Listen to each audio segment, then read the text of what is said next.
Vamos dar continuidade à nossa conferência e agradecer os nossos patrocinadores que tornaram esse evento possível. Fernandes Porquesato e Seolim Advocacia, Fiesques Pizzaria, Atlas Network, Malcom Patrimonial, Students for Liberty Brasil e Instituto Liberal. Nenhum corpo permanece de pé sem base. E no Brasil, uma das bases mais concretas da nossa economia, da nossa produção e da nossa soberania é a do agronegócio. Mas aquilo que deveria ser reconhecido como uma força estratégica tem sido cada vez mais tratado como alvo. O produtor rural brasileiro não enfrenta apenas desafios naturais, logísticos ou econômicos. Ele enfrenta também narrativas, pressões e barreiras que muitas vezes têm menos de preservação e mais de disputa política, comercial e ideológica. Quando a base de Atlas é atacada, todo o resto se abala. Porque enfraquecer quem produz é enfraquecer a capacidade de um país de crescer, gerar riqueza e sustentar a própria independência. E para falar sobre esse assunto tão importante para o Brasil atualmente, chamo ao palco Antônio da Luz.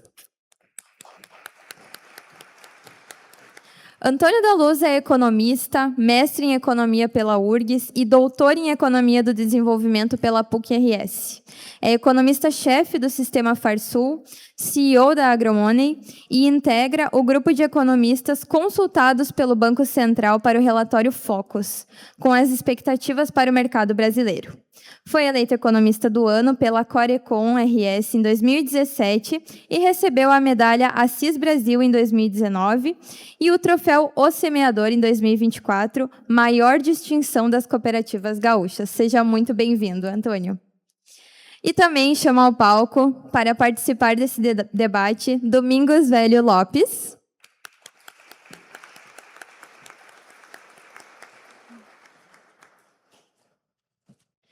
Domingos é engenheiro agrônomo, formado pela URGS, produtor rural e presidente do Sistema Farsul, uma das principais entidades do agronegócio gaúcho. Ao longo de sua trajetória no setor, foi presidente do Sindicato Rural de Mostardas, diretor da Farsul e secretário de Estado da Agricultura do Rio Grande do Sul em 2022. Pelo seu trabalho no agro, recebeu distinções como o Prêmio Produtor de Arroz do Ano e a Medalha Assis Brasil, concedida na Expo Inter por relevantes serviços prestados à agropecuária gaúcha. E para mediar o nosso painel de agronegócio, convido também ao palco o membro honorário do Instituto Atlantos, Matheus Prato.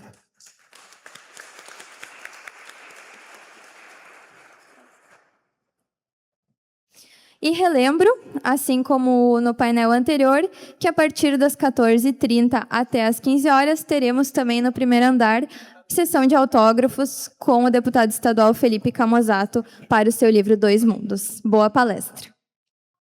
Boa tarde a todos. Gostaria de estar agradecendo aí, estar com ilustres palestrantes aí do setor do agro. Aqui agradecer, então, a presença de vocês aqui nesse painel, que é super importante para o Estado, para o Brasil, né, como um todo, visto que o agro que acaba sustentando, né, como o próprio título do painel, acaba sustentando aí toda a nação, todo o Brasil. Então, gostaria, então, de reforçar o agradecimento e passar a palavra. Começa contigo, Antônio. Pode ser? Alô. Muito boa tarde, Prato, boa tarde, meu presidente, Domingos Velho Lopes, boa tarde a nossa presidente, Maria Eduarda, comentando a ti, cumprimento todos os membros do Atlantos, que bom estar aqui, muito obrigado pelo convite, estou muito feliz de estar aqui nestes ambientes que discutem o liberalismo, discutem o pensamento livre e o livre mercado. São lugares que eu tenho um prazer especial de estar. Porque hoje eu venho para falar, mas quando eu comecei a minha caminhada, deixa eu botar meu cronômetro aqui para não me perder no tempo. Quando eu comecei a minha caminhada, eu participava de eventos desses para aprender. E não que nós não estejamos aprendendo todos os dias, mas eu me interessei pelo liberalismo, pelo livre mercado, muito cedo. numa época que era muito difícil discutir livre mercado nesta cidade. Hoje as coisas estão mais fáceis, porque os tempos eles vão trazendo a colheita dos plantios, né?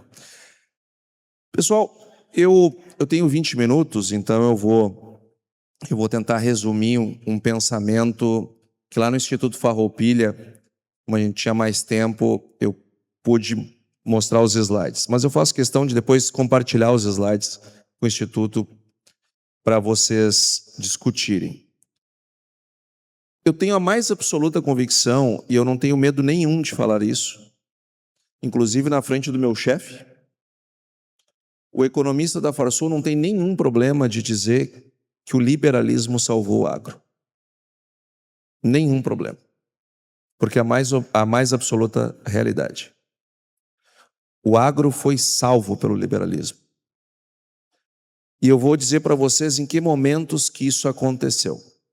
Em primeiro lugar, até 1997, o Brasil importava alimentos.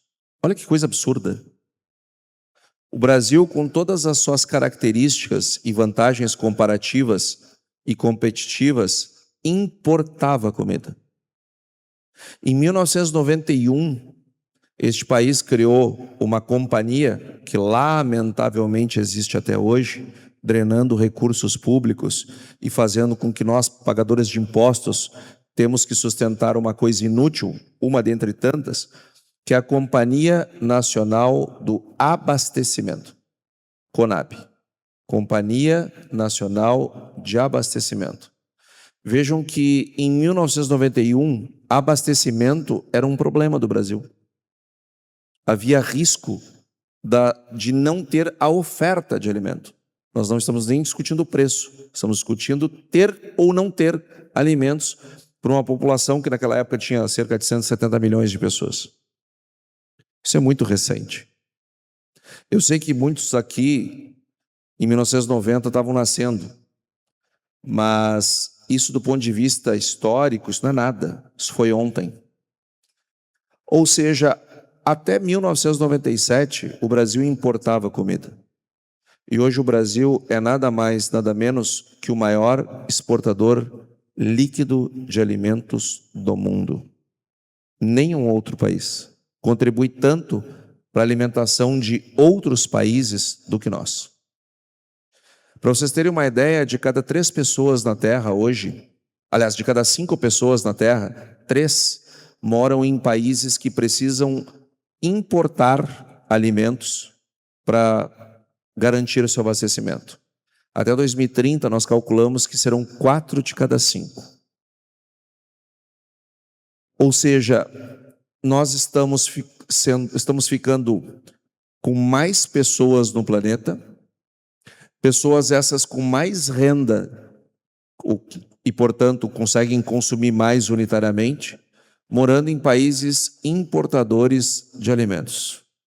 Olha a responsabilidade que nós temos e olha a oportunidade que nós temos.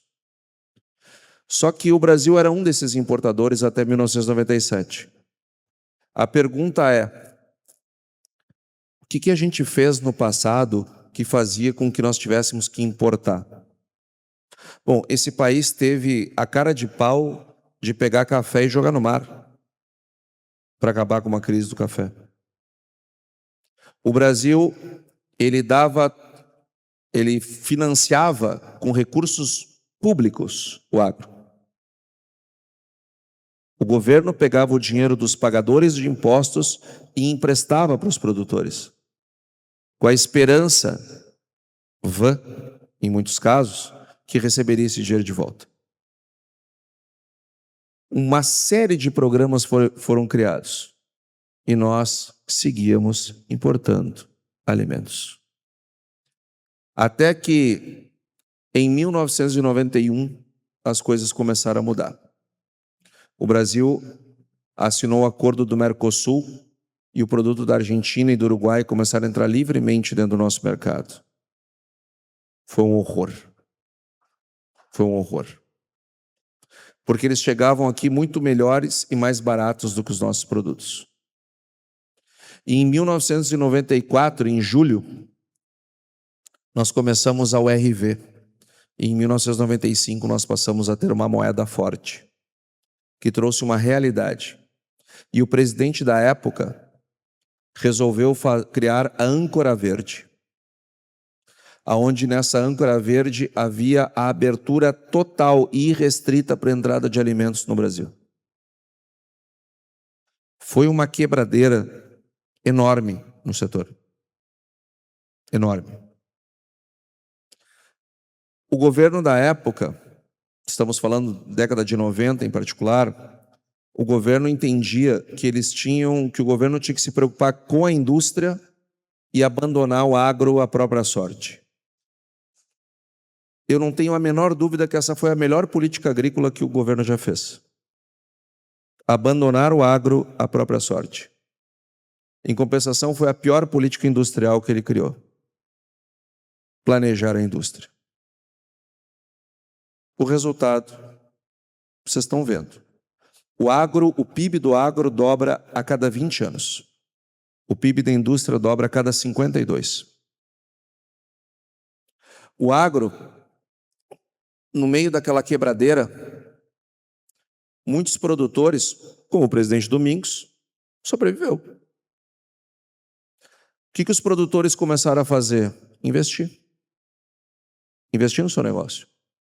Comprar máquinas melhores, melhorar seu solo, fazer viagens internacionais para entender como é que outros países faziam, como é que eles conseguiam chegar aqui mais barato, fazer benchmark, conversar com as pessoas, andar pelo mundo, conhecer novas experiências, trazer novos produtos. E o governo preocupado com a indústria. E esses produtores começaram a evoluir, os que sobraram, né, claro, começaram a evoluir. E nesse meio tempo, o governo parou de financiar, para a glória do Senhor, o agro. Porque quando o governo financiava, além de usar recursos públicos, que é uma coisa horrenda, tinha ano que tinha ano que não tinha. Inclusive tem uma frase, né, muito famosa, plante que o João garante. E tinha anos que o pessoal dizia, plante pouco porque o homem é louco. Ou seja, estabilidade zero. O governo para de financiar e os bancos passam a financiar. Isso acontece em 1996.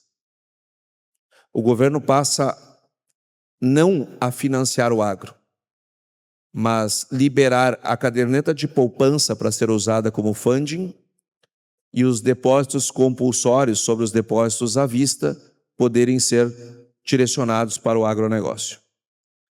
2 mecanismos que se pega dinheiro dos agentes financeiros, dos bancos, e o risco passa a ser deles. E ao invés de emprestar o dinheiro para quem é mais forte, que tem o vereador mais bem conectado com o poder estadual ou federal, passou a tomar mais crédito ou menos crédito quem tem melhor rating. Porque o risco passou a ser do banco. Se ele perder, azar o dele. E os produtores tiveram que se adaptar. Primeiro, a concorrência com os produtos que vinham do Uruguai e da Argentina. Depois, com os produtos que vinham de tudo quanto era canto. Depois, com um sistema de crédito cuja pontualidade passa a ser mola mestre do negócio. E estes produtores foram investindo e começaram a ganhar o jogo dentro de casa. Primeiro nós começamos a ganhar o jogo no mercado interno, aonde nós perdíamos todo dia de 7-1. Empatamos o jogo, viramos o jogo. E começamos a dar um enorme de um problema para a Argentina e para o Uruguai. Porque os produtos dele começaram a chegar aqui mais caros que os nossos, que a gente conseguia produzir aqui, e inferiores.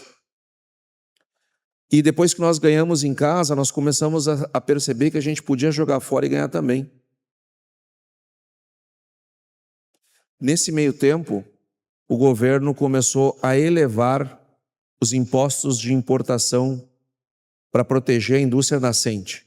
Essa que tem uns 80 anos, mais ou menos. Mas um dia ela vai ficar adulta. E o agro? Não estou preocupado com o agro. Pode entrar o que quiser. Hoje, graças ao bom Deus, um produto da Argentina e do Uruguai entra com imposto zero no Brasil. Zero. E digo mais. Aliás, Paraguai também faz parte do Mercosul. Os demais produtos é só a tarifa interna comum, que é igual para todos do Mercosul, 15%. Não lembro de cabeça um produto da indústria que seja só 15%. Ou seja, o agro foi exposto ao livre mercado.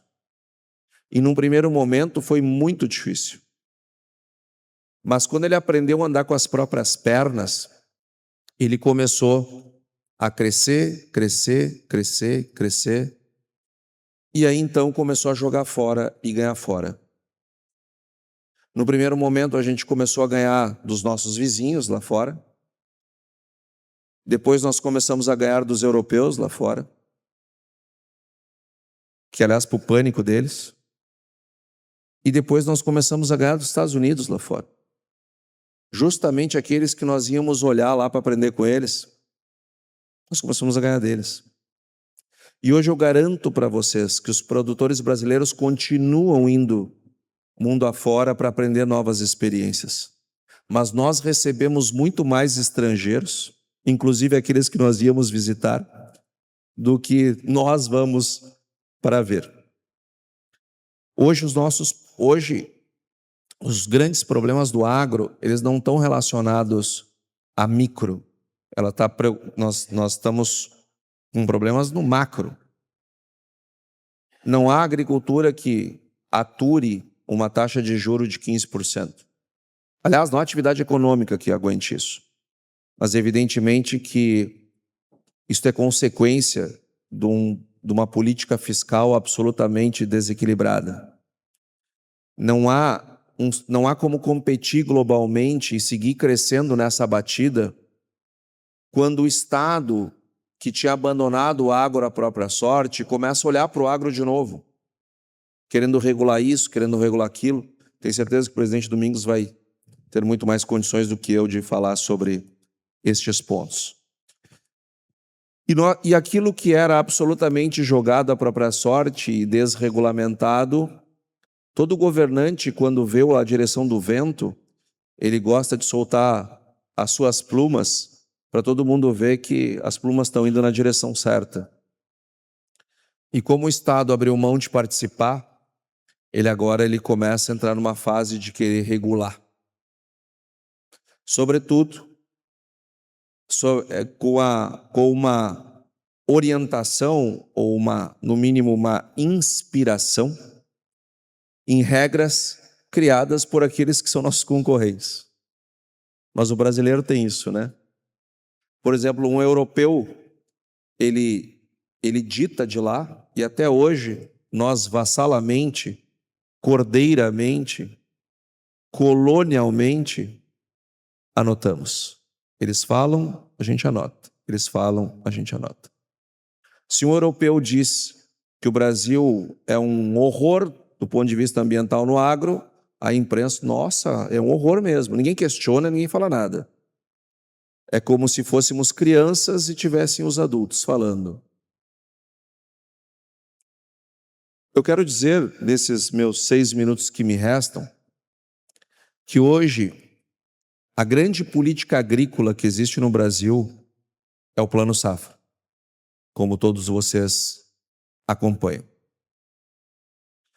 De cada R$4 do anúncio do Plano Safra, R$3 de cada 4, portanto 75%, não recebe nenhum centavo de subsídio. 0.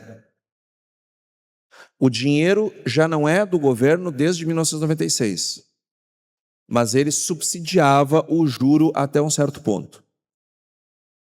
de cada R$ 4, 3 são juros absolutamente livres de mercado. Este que é subsidiado vai para 90% desse dinheiro vai para a agricultura familiar e para aquilo que eles chamam de média agricultura, que é o Pronamp, que é um produtor também bastante pequeno. Os outros 10% são programas específicos, compromissos que o Brasil faz internacionais, questões de proteção ao meio ambiente, coisas do tipo, como programas como Renovagro e coisas do tipo. Aqueles 500 bilhões que o governo anuncia, de cada R$ 4, 3 não recebem nenhum centavo de subsídio. O mercado de capitais, hoje, ele tem uma presença no agro cerca de 250 bilhões de reais. Mercado de capitais. Antes só os bancos financiavam, agora são os bancos e o mercado de capitais. Não tem um dia da minha vida que eu não tenha que explicar para alguém que aquele dinheiro do Plano Safra que o governo anuncia não é dinheiro do governo. A sociedade acha até hoje que aquilo é dinheiro dos impostos. E o governo anuncia aquilo de um jeito para que as pessoas pensem isso mesmo. E por mais que a gente tente mostrar para as pessoas que não é daquele jeito, não tem como nós competirmos com a estrutura de Estado em comunicação. É impossível. Então, senhores e senhoras, nos meus 3 minutos finais, eu quero dizer para vocês que o liberalismo salvou o agro. Se não houvesse a abertura econômica que teve nos anos 90, nós ainda estaríamos importando comida. Nós ainda estaríamos sustentando empresários que não mereciam, pelas regras do capitalismo, estar ocupando aquele capital e aquele trabalho à disposição dele. Foi graças ao liberalismo que as pessoas tiveram que se movimentar e fazer aquilo que acontece no capitalismo. Ou evolui ou morre. O agro brasileiro optou por evoluir.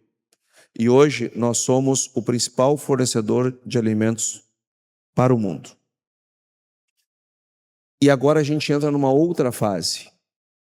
Como que eu consigo dar marcha a esse crescimento que nós temos com o ritmo de expansão de infraestrutura que o Brasil oferece? Como que eu consigo seguir crescendo se o nosso país faz acordos comerciais com o Mercosul? Este é o acordo comercial do Brasil, Mercosul. O Mercosul está para o Brasil como eu pegar uma roupa de uma criança de 10 anos de idade e vestir. É mais ou menos isso. E olha que eu estou bem fortinho. Imaginem que o Brasil gastou 1 ano para trazer o Irã para dentro dos BRICS. Olhem o tipo de acordo comercial que nós estamos fazendo, sendo o maior fornecedor de alimentos do planeta. Quem é que está pensando essas coisas? Quem é que está construindo estes laços, esses novos desafios do agro? Hoje, o nosso maior problema, honestamente, não é evoluir dentro. Este é um movimento constante, é uma inércia, a gente tem que seguir evoluindo. Agora, a nossa revolução, ela é aquela de Atlas mesmo. Ela é de Atlas. Tanto para aquilo que nós vemos dentro dos nossos negócios, mas a conexão com aquilo que o Friedman nos ensinou sobre o shape da economia, sobre o estado da arte, sobre o regramento do funcionamento dos mercados livres. Então, eu não tenho dúvida que o liberalismo, ele fez o agro se tornar essa potência que é, e somente o liberalismo será capaz de construir este shape que nós precisamos para continuar evoluindo e aprendermos a nos portar como um país absolutamente indispensável.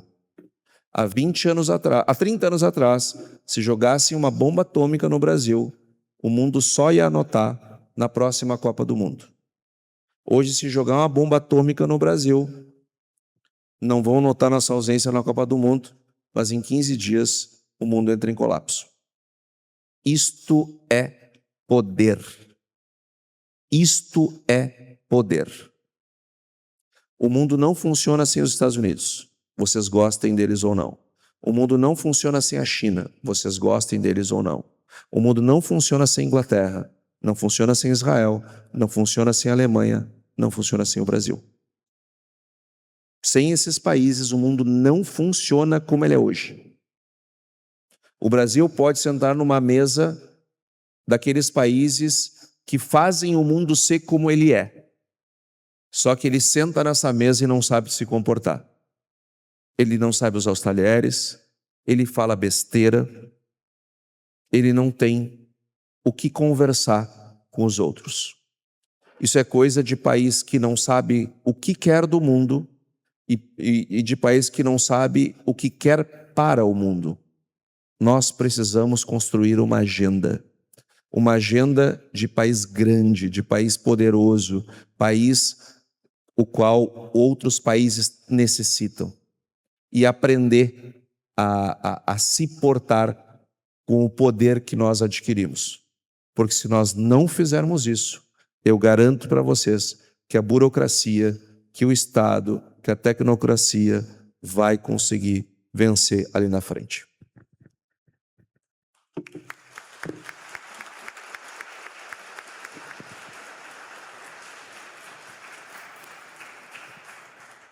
Sempre bom ouvir o Antônio, né? Matheus, tu me permite falar de pé? Por favor, então. Bem, é uma satisfação, uma honra, em nome da Federação da Agricultura do Estado do Rio Grande do Sul, estar aqui e falar para esse seleto grupo, acompanhado sempre do nosso brilhante Antônio da Luz, nosso economista-chefe, mas queria muito agradecer a presidente do Instituto, a Maria Eduarda, a Natália, a Mariana, que me acompanharam para a organização desta passagem. Poderia muito bem falar para você sobre meritocracia, livre iniciativa, Estado mínimo, segurança jurídica, né, direito de propriedade, mas meu objetivo, uma vez que eu olhei o hall de palestrantes e vi que essa pauta ia ser exaustivamente bem apresentada, foi trazer para vocês a realidade de como o mundo enxerga o Brasil. Porque eu tenho tido a oportunidade, desde Glasgow, né, de participar nos últimos 5 anos da Convenção das Partes, das COPs, representando a Confederação Nacional da Agricultura, junto ao Ministério de Relações Exteriores, na defesa do Brasil, na defesa do agro brasileiro. E desde Glasgow nós entramos como parte da solução dos problemas, né, uma vez que a segurança alimentar se consolidava, como muito bem explanou o Antônio. Então, o meu objetivo para vocês aqui é despertar aquilo que o mundo enxerga do Brasil, em especial do ponto de vista agro, mas que internamente nós não soubemos transformá-lo num ativo, ou explorá-lo, ou mais ainda, é mal utilizado contra os brasileiros e contra a nossa sociedade, porque no momento que nós falamos mal de um segmento, nós estamos falando mal de nós como nação. Então esse vai ser o meu objetivo nesses próximos 20 minutos. Aí, Mariana, tu vai me anotando, né, para me avisando, por favor. O mundo em movimento, tá? E vou relatar um pouquinho do que o Antônio comentou há pouco para vocês terem um panorama, né? Na década de 60, nós tínhamos 1/4 da população vivendo no mundo urbano e 3/4 morando na zona rural. E esse panorama foi mudando, chegando em 2010, quando nós tivemos igualdade entre a população urbana e população rural. E por que fica esse alerta? Porque o que a cidade não produz? Alimento. Alimento. Então, cada vez mais nós teremos uma concentração de pessoas vivendo no meio urbano, em cidades onde não tem geração de alimentos, e menos pessoas que vão ter que ser mais eficientes, com mais oportunidades para alimentar essa população. E a projeção do Banco Mundial em 2050, que nós tenhamos a inversão disto, ou seja, 1/4 da população vivendo no meio rural e 1 3/4 no meio urbano. E repito para vocês, olhem a oportunidade para o nosso país, que é um país agropecuário, silvícola, de que nós teremos a responsabilidade de alimentar uma população pequena em relação à concentração mundial que vai acontecer a nível urbano. E o Antônio falou muito bem, 2030, 4 em cada 5 seres humanos viverão em países importadores de alimento. Se nós já temos a vocação agropecuária como geradores de alimentos e hoje alimentamos 15% da população mundial, em 2030, entre 2030 e 2050, nós alimentaremos 25% da população mundial. Dos 8 bilhões de pessoas que teremos lá na frente, 2 bilhões serão alimentados pelo Brasil. E isso que a África não entra em nenhuma estatística de consumo de alimentos. Ela entra como densidade demográfica e populacional, mas como consumo não entra. Imagina se os africanos começarem a comer como aconteceu na explosão asiática. Vejam a oportunidade que se avizinha para o nosso país, se nós tivermos um pouquinho de estratégia e um pouquinho de inteligência. Mais pessoas com mais renda, porque a cidade tem mais renda, né? Vivendo em países importadores, concentrando-se nas cidades. Uma grande fragilidade mundial, mas uma grande oportunidade para o nosso país. Quisera eu ter, hoje estou com 55, quisera eu ter 20, 25 anos menos para fazer a mesma faculdade de agronomia, porque eu não tenho dúvidas que quem trabalhar na seara da agricultura, da pecuária, da zootecnia, da veterinária, terão grandes oportunidades. E isso que nós nem começamos a falar em bioenergias. E o agro brasileiro, como é que ele está? Alimentos, grãos, carnes, frutas, energias. Nós somos o grande responsável sobre a energia limpa e renovável, como vocês vão ver à frente, na biodiesel, biogás, bioeletricidade, fibras. Nenhuma das senhoras e dos senhores estaria vestido aqui se não tivesse o agro.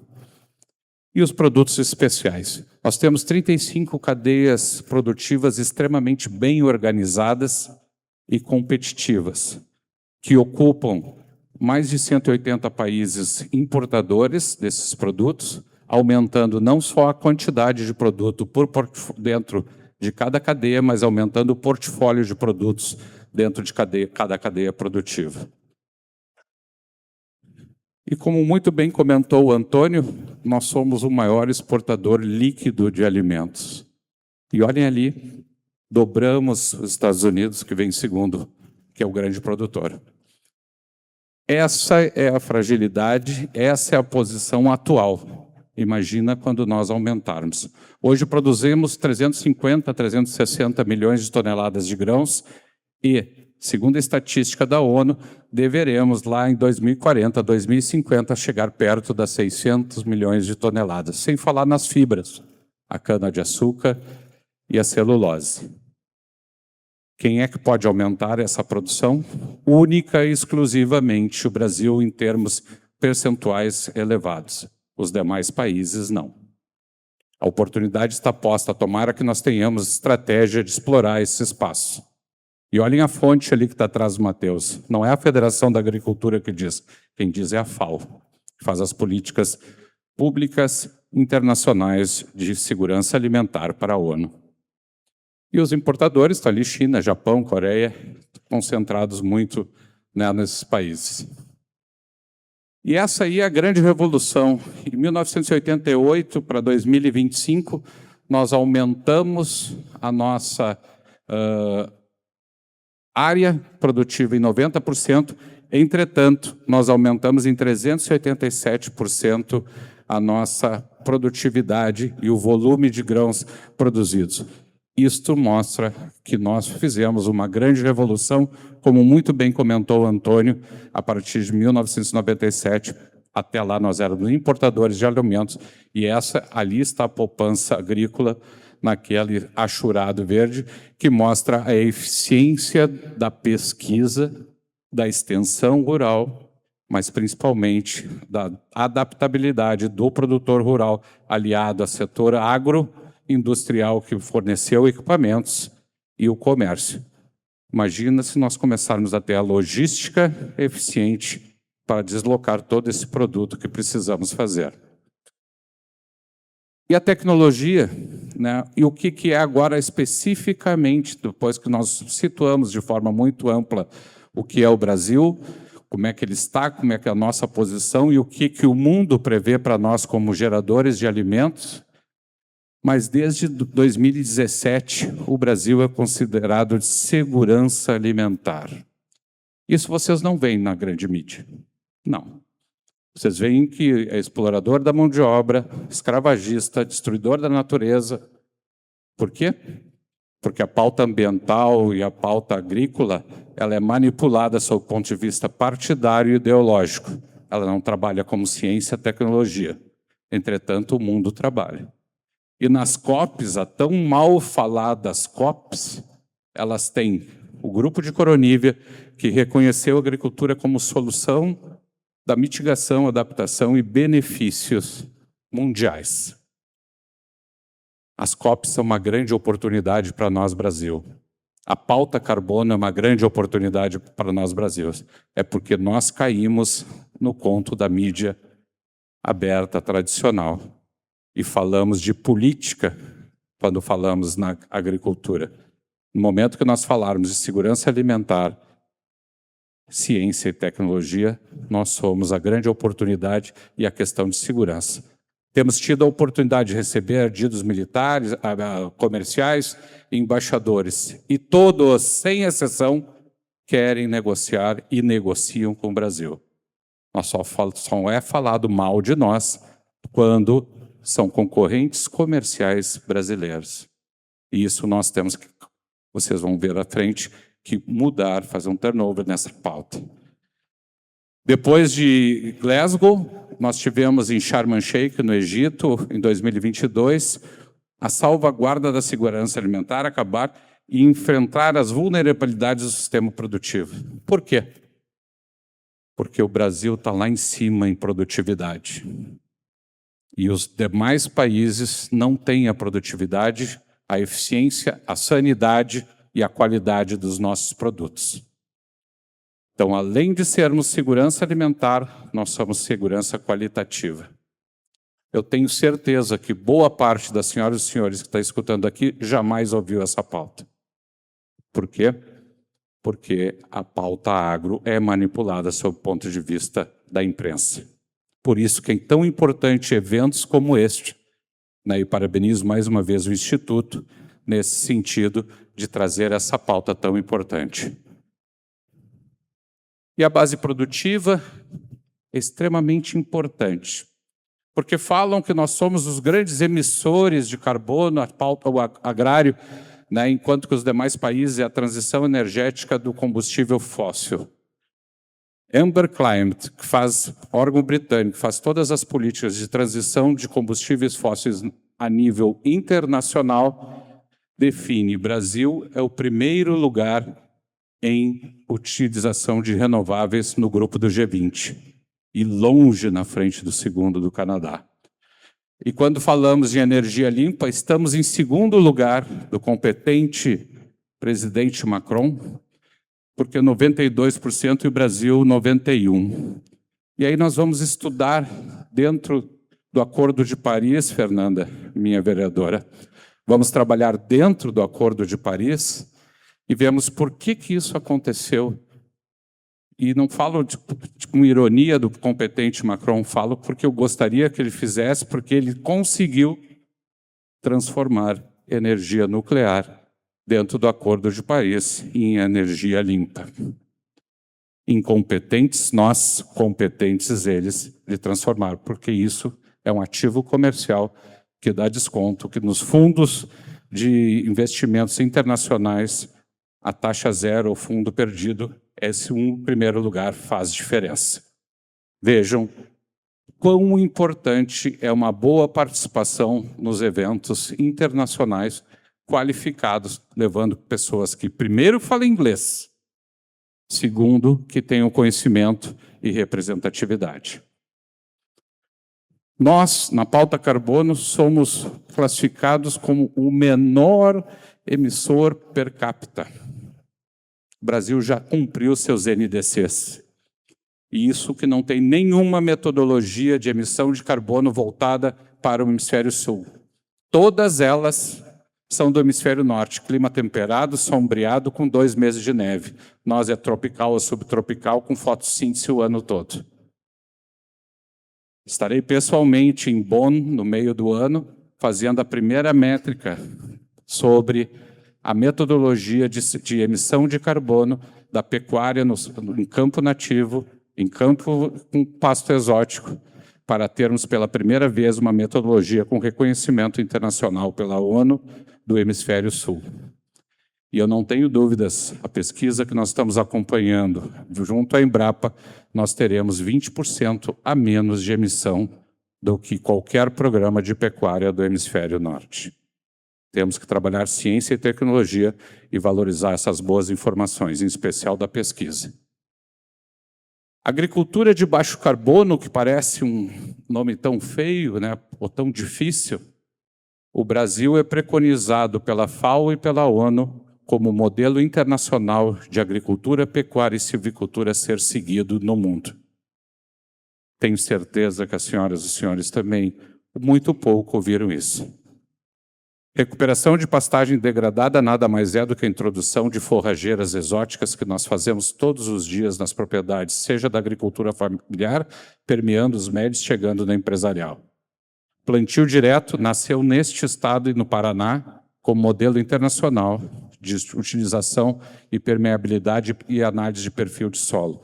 Sistemas integrados, florestas plantadas, temos 800 mil hectares e teremos provavelmente 1,5 milhão nos próximos 15 anos no estado do Rio Grande do Sul e aumentará cada vez mais no Brasil. Sistemas irrigados, né? Somos professores, lavoura de arroz 100% irrigada, temos toda a tecnologia, só não nos deixavam, até 2 anos atrás, reservar água. Agora é possível. Bioinsumos, o Brasil produz 200% a mais bioinsumos não químicos, além dos químicos, do que o segundo lugar, que é a Suíça e a Alemanha. E nós é que somos que estragamos a saúde humana. Tratamentos de dejetos, não se fala mais em lixo, né? Tudo é aproveitado através dos biodigestores e abate com terminação intensiva, redução de idade dos animais. Tudo isso é feito todos os dias pelos nossos produtores, desde o pequeno ao grande. Isso é preconizado no mundo. Este é o exemplo mundial que é falado, preconizado, que estão dentro das rodadas de negociações das COPs, não aquilo que está nos coquetéis e que sai na imprensa. Descarbonização das cadeias produtivas, nós no estado do Rio Grande do Sul somos o pioneiro. Medimos pecuária leiteira, pecuária bovina, silvicultura e lavoura de arroz. Todas elas já são, com pequenas medidas, já carbono neutro, sequestrando carbono. E nós temos um grande trabalho ainda a fazer, minha vereadora, que é no Acordo de Paris, mudar o artigo 7º, porque vocês sabem qual é a diferença de mitigação e adaptação quando se fala em clima? Que é toda hora falado. Mitigação trata só emissão. E aí nós somos, como um grande país, grande agricultura, grande pecuária, somos grandes emissores. Mas quando nós falamos em adaptação, e é essa introdução que nós temos que vencer, a Irlanda, a Polônia, a Hungria, a França, é balanço. E quando se fala em balanço, o Brasil, em quase todas as cadeias, já é sequestrador de carbono. E isso precisa vir à tona para a população urbana. Nós precisamos mostrar isso à sociedade, em especial aos jovens e crianças, que são todo momento bombardeados com informações erradas. E o uso da terra, viram que nós fomos a maior potência agro, maior potência energética, e somos também a maior potência ambiental. Nós temos 65% do nosso território preservado. Nem de perto tem 10% qualquer outro país com isso. E nós somos quem destrói o mundo, né? Nós temos um grande calcanhar de Aquiles, que é o desmatamento ilegal da Amazônia. Porque a Amazônia também pode ser cortada dentro do Código Florestal mais exigente do mundo, que é o Código Florestal brasileiro. Mas o ilegal é o único ponto que é bombardeado e nós, como sociedade brasileira, nós temos que resolver. De que forma? Dando matrícula, fazendo a reestruturação fundiária e definindo quem é dono do quê. Porque ela é feita em áreas devolutas, em áreas que não tem dono, então fica a Deus dará. E esse é um único item que nós temos baixa defesa. Todos os demais itens que eu tenho tido a oportunidade de lá representá-los, nós somos o número 1 do mundo. Território nosso preservação, corresponde a 100%, só para vocês terem, da Índia mais Argentina. Se nós falarmos dentro das propriedades rurais, o que é preservado, 11 países, toda a área deles. Se vocês pegarem Espanha, Suécia, Alemanha, Finlândia, Itália, Reino Unido, Romênia, Grécia, Portugal, Áustria, somados. Se nós falarmos em uso agropecuário, nós utilizamos 31% da nossa área, que é o tamanho da Argentina, com atividade produtiva. Provavelmente 11% desta área agrícola e 20% da composição dos 31% com pecuária. E é nessa área de pecuária que nós vamos ter o incremento dela na proteína animal, mas também o incremento da atividade agrícola para chegar aos 600 milhões de toneladas que chegaremos nas próximas 2 décadas. E chegando para o fim, vocês já devem ter tido a oportunidade de ter ido ou visto a saga do Museu de História Natural de Nova York. Tem aquela noite no museu, onde atrás da área paleontológica da entrada, onde tem os dinossauros, nós temos o pavilhão da Rainforest. E ali está o mapa do Brasil com daquela expressão. Vocês acham que aquilo é por acaso? Com certeza não, né? Por que é feito isso? Interesses comerciais claros. Eu comentei para vocês que o nosso calcanhar de Aquiles é a destruição ilegal da Amazônia.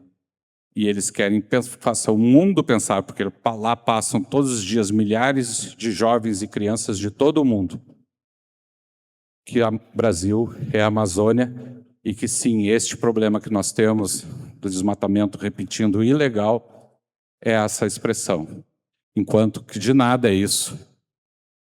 Esse é o mapa correto, onde nós temos os 6 biomas, onde os outros 5 são responsáveis por 99,2% da produção que vai para o mercado interno e externo. Menos de 1% está composto no bioma Amazônia. Entretanto, nós não podemos esquecer, tem quase 30 milhões de brasileiros lá vivendo, que nós temos corresponsabilidade com eles. Dessa forma, agradeço muito a oportunidade e digo a vocês que nós, com eventos como esse, vamos cada vez mais buscar a aproximação do meio rural para bem informar o meio urbano. Mas, principalmente, que nós não deixemos nunca mais, por mais eficiente que sejam nas suas profissões, uma top model ou uma dupla sertaneja falar sobre economia e agricultura nos fóruns internacionais. Quem tem que falar são pessoas e técnicos como vocês e nós. Muito obrigado pela oportunidade.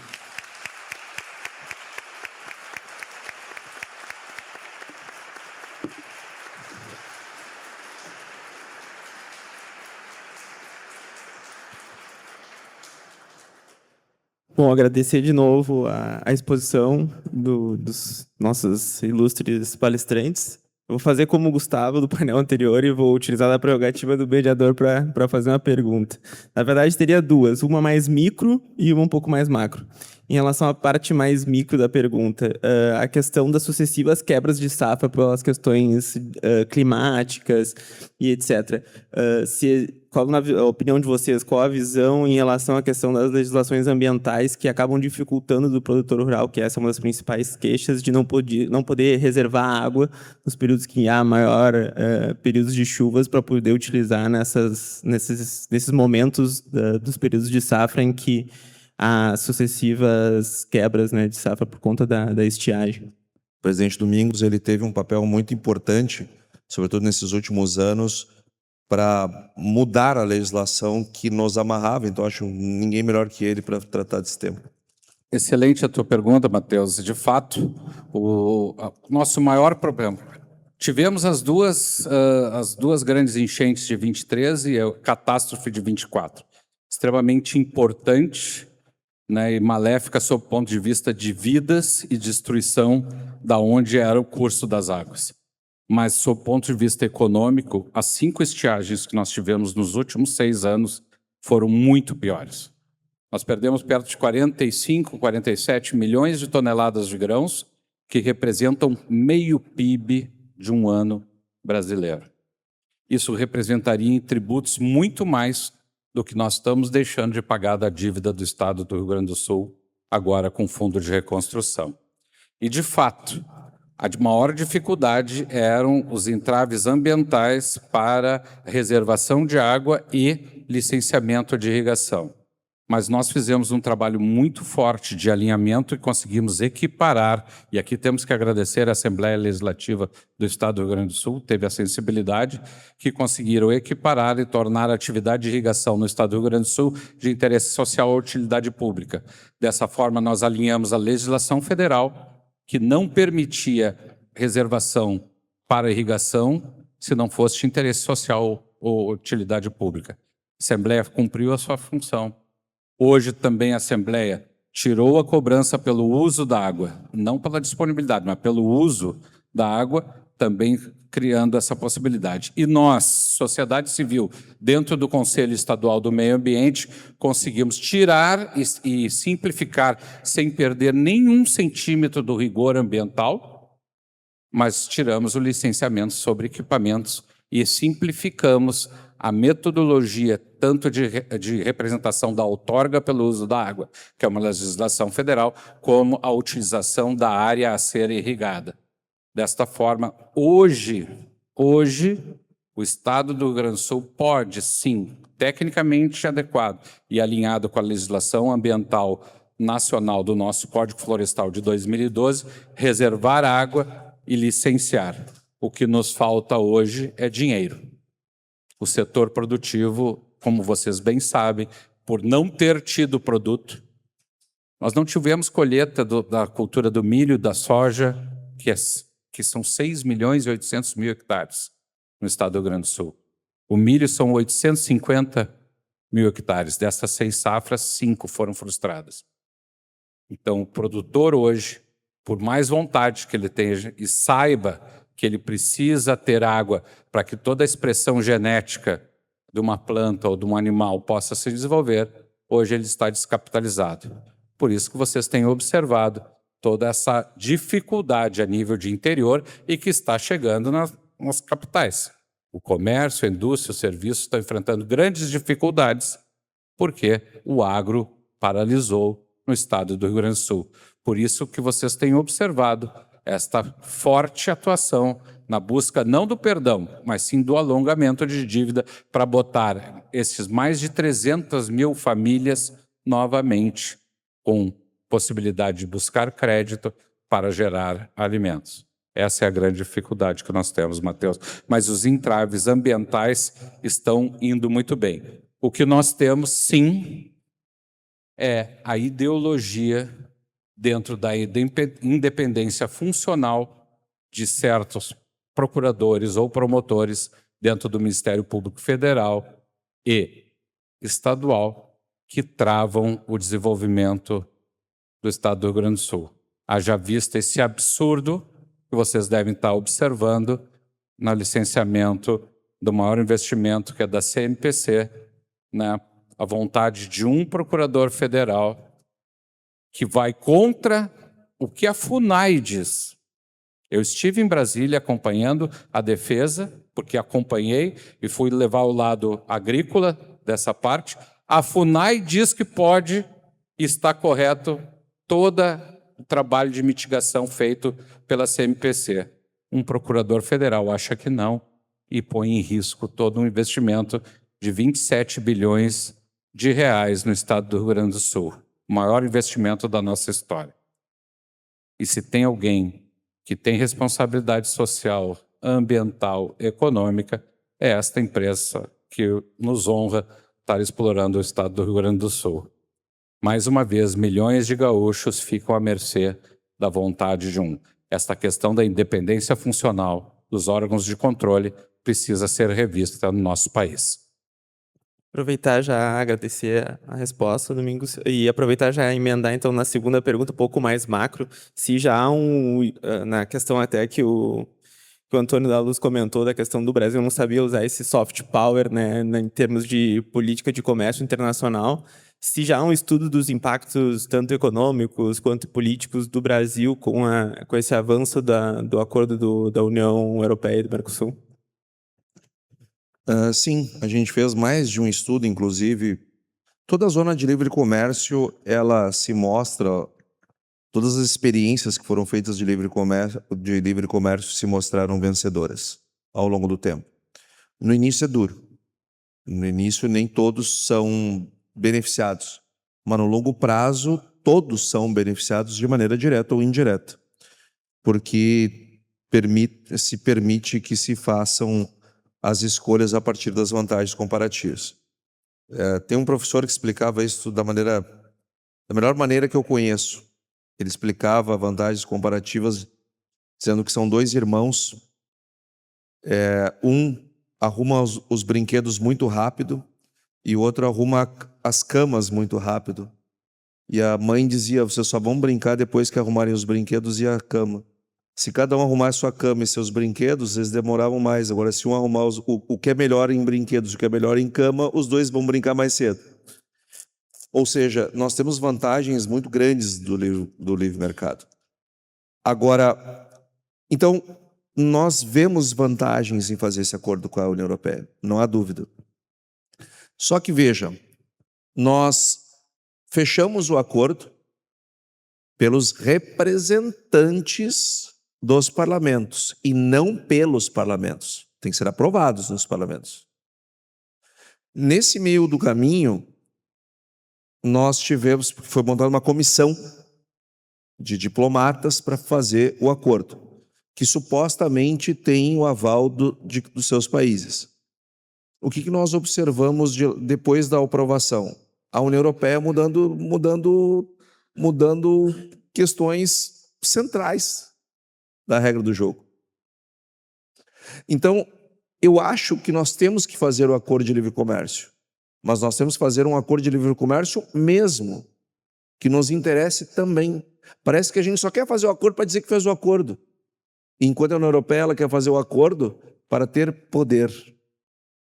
Isso me preocupa um pouco. Agora, independente desse acordo de livre comércio com a União Europeia, que eu já deixei bastante claro que sou favorável, a Europa tem 400 e poucos milhões de pessoas e um crescimento vegetativo negativo se eu desconsiderar a imigração. Enquanto isso, eu tenho África, Oriente Médio e Ásia explodindo em termos de crescimento econômico e de população. Eu vou dar um número para vocês. A Índia, ela aumenta as importações do Brasil a uma taxa de 25% ao ano nos últimos 10 anos. O que nós estamos esperando para fazer um acordo comercial com a Índia? Ela ficar enorme economicamente e ter outro tipo de poder para fazer acordo com a gente? Ou nós estamos esperando ela fazer primeiro com a China, com os Estados Unidos, com todo mundo, depois quando não tiver mais ninguém para fazer acordo, aí ela faz com o Brasil? É isso que nós estamos esperando? Agro é boca. Quanto mais bocas, maior potencial de demanda. Só que são bocas e bolsos. Quanto mais cheio vai ficando o bolso, mais aquela boca consome. Nós temos a Europa é o passado da alimentação. Nós temos que olhar para o futuro da alimentação.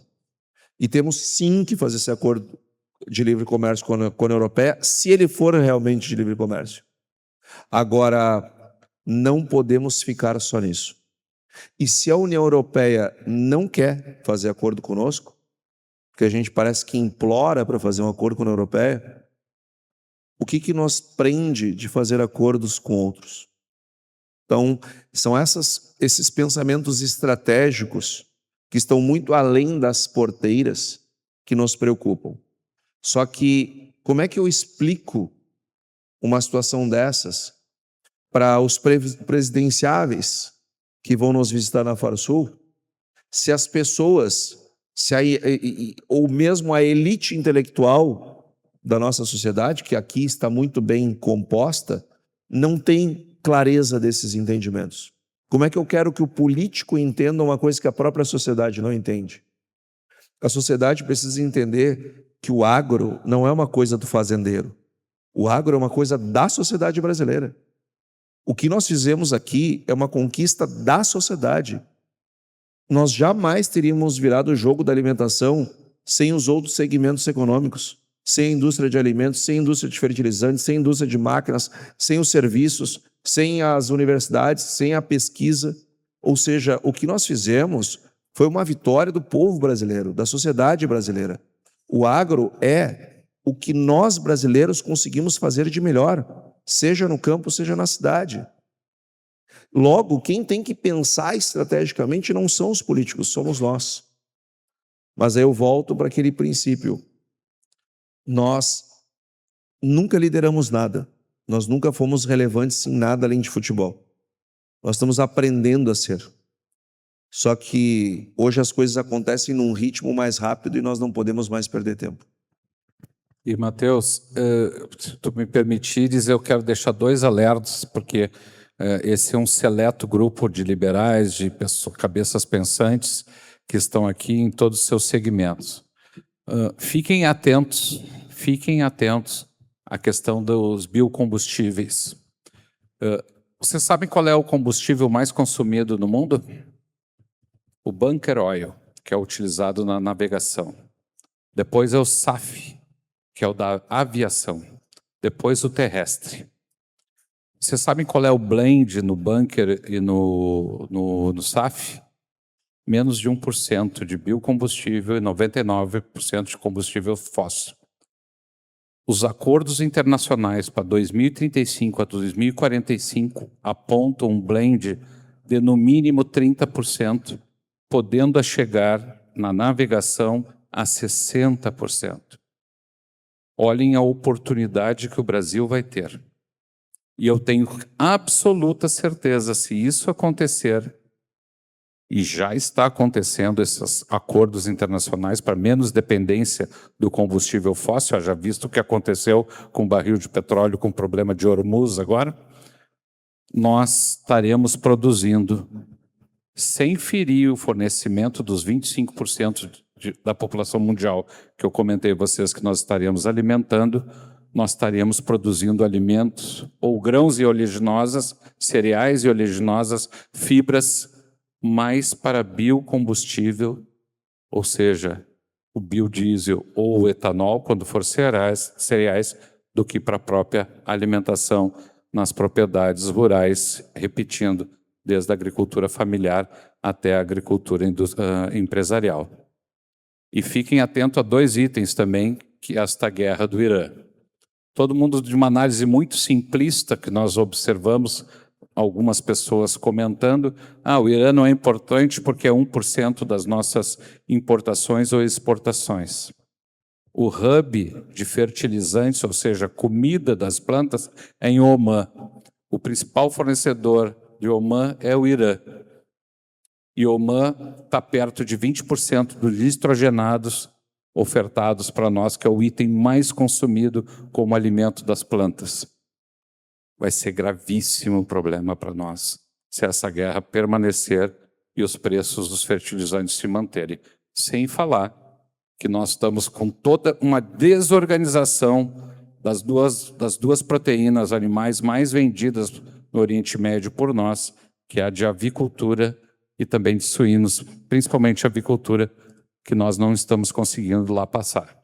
É péssimo para o estado do Rio Grande do Sul e para o país esta guerra na forma como ela está. E está sendo analisada de forma muito simplista pelo nosso governo federal, mais uma vez.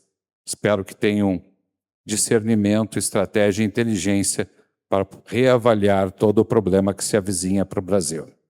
Mas não parece que está acontecendo, né, presidente?